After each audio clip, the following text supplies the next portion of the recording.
လူများစုသတိမထားမိကြရဲ့ကျမ်းမာသက်ရှိခြင်းရဲ့ဝတ်ချက်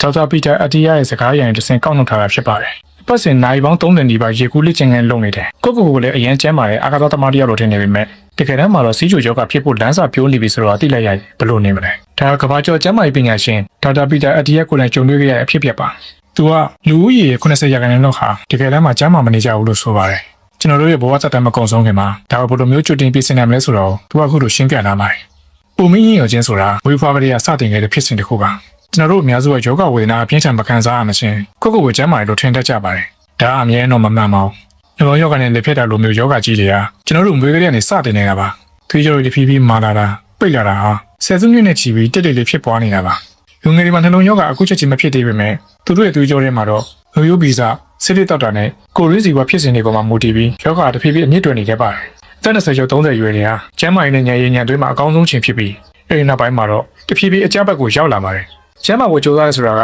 အသက်ကြီးရထိနေရဖို့တွေမဟုတ်ပဲအဲဒီလိုကြဆင်းလာတော့တက်နိုင်တယ်လို့နှေးပွေအောင်လုပ်ဖို့ပါဒါမှသာကျွန်တော်တို့အသက်ကြီးရထိခန္ဓာကိုယ်စိတ်ရောကောင်းကောင်းမွန်မွန်လုပ်နိုင်မှာဖြစ်ပါတယ်ငွေရိုးဗီဇစစ်သေးကြတာပိုပြီးအရေးကြီးတဲ့အရာပါလေခုခေတ်မှာ DNA စစ်ဆေးကြရဲ့ခေတ်စားနေပေမဲ့အဲဒီအတွက်ပတ်စံအများရဲ့ကုန်ခန္ဓာထက်မိသားစုရဲ့ကျမ်းမာရေးရာဇဝင်ကိုသိချာသိထားတာပိုပြီးတန်ဖိုးရှိပါတယ်ကင်ဆာနှလုံးရောဂါဒါမှမဟုတ်တငယ်ပြန်တာဒီမှရှားလိုယောဂါတွေကငွေရိုးဗီဇတစ်ခုတည်းကြောင့်မဟုတ်ပဲမိမိရဲ့နေထိုင်မှုပုံစံနဲ့လည်းဆိုင်နေပါသေးတယ်ကိုယ့်ရဲ့အဖိုးဖွားတွေမှာသွေးလို့ရှိလားအသက်ကြီးလာတဲ့အခါမှာမှတ်ဉာဏ်နေဘယ်လိုရှိလဲအယုဘယောဂခံစားခဲ့ရလားဆိုတာတွေကိုလည်းသိကြဖို့လိုပါတယ်ဒါမှသာကိုယ်မှာဘာတွေဖြစ်နိုင်ခြေရှိလဲဆိုတာကြိုတင်ပြင်ဆင်လာတာပါစားတောင်းနဲ့ပတ်သက်ပြီးသိထားတဲ့အဓိကအချက်တွေစားတောင်းမှုပုံစံမျိုးအင်တာနက်မှာခေတ်စားနေပေမဲ့အဓိကနှစ်ချက်ဖြစ်တဲ့ပရိုတင်းအသားနဲ့စွမ်းအင်မြတ်တာမှုပဲအာရုံစိုက်ဖို့လိုအပ်ပါတယ်အထူးသဖြင့်အသက်40ကျော်လာရင်ကြွက်သားတွေဆုံးရှုံးတဲ့အတွက်ပရိုတင်းရဲ့အင်မတန်ရေးကြီးပါတယ်ကိုလေးချိန်ထိမှုတွေနဲ့မကြီးနေတဲ့စားတောင်းမီးရဲ့နောက်ကိုလိုက်နေရတဲ့ဟာရလိုကဲမှုထိန်းကြီးဖို့ဒီနည်းလက်သုံးမှုတွေပိုလဲအဆင်ပြေတာရွေးချယ်နိုင်ပါတယ်ကယ်လိုရီလျှော့စားခြင်းစားရပမာဏကိုတမင်လျှော့တာစားစာနှုတ်စားကန့်သက်ခြင်းဥပမာတက်လွတ်စားတာဒါမှမဟုတ်အသားပဲစားတာစားရခြင်းကိုကန့်သက်ခြင်းဥပမာအချိန်တိုင်းတိုင်းခုအတွင်းမှာပဲစားတာအဓိကတော့ဘလို့စားတောင်းနည်းဆိုတာထက်ကိုယ့်ရဲ့ခန္ဓာကိုယ်နဲ့ဘယ်ရာအကိုက်ညီဆုံးလဲဆိုတာကိုရှာဖွေဖို့ပါပဲကျန်းမာရေးအတွက်တောက်တဲ့အားဖြည့်ဗိုက်တာမင်အငြိစီယံအုံနောက်ကျန်းမာရေးနဲ့ကြွက်သားတွေငါကျင်တာရှင်းလုံးနာတွေကိုတက်တာစေပါတယ်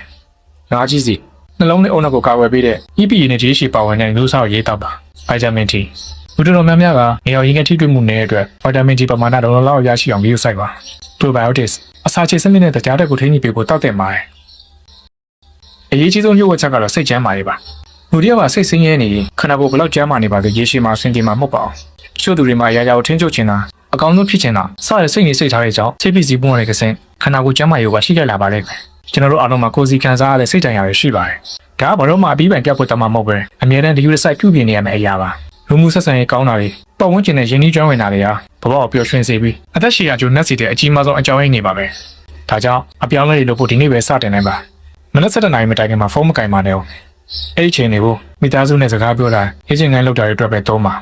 ပေးချင်တဲ့နောက်ဆုံးအကြံဉာဏ်ကတော့ဒီနေ့ကိုအနည်းဆုံး1 နာရီလောက်ဖုန်းတွေ electronic ပစ္စည်းတွေနဲ့ဝေးရတဘာဝနဲ့ထိတွေ့ပါကျမ်းမာသက်ရှိခြင်းဆိုတာအမြဲတမ်းကိုယ်ကကြီးပဲအနိုင်ရနေဖို့မဟုတ်ပါဘူးကိုယ့်ရဲ့အားနည်းချက်တွေကိုလက်ခံပြီးဘဝရဲ့လမ်းကြောင်းကိုမှန်ကန်အောင်ပြင်ဆင်ရတဲ့တတိရှိဖို့ပဲဖြစ်ပါတယ်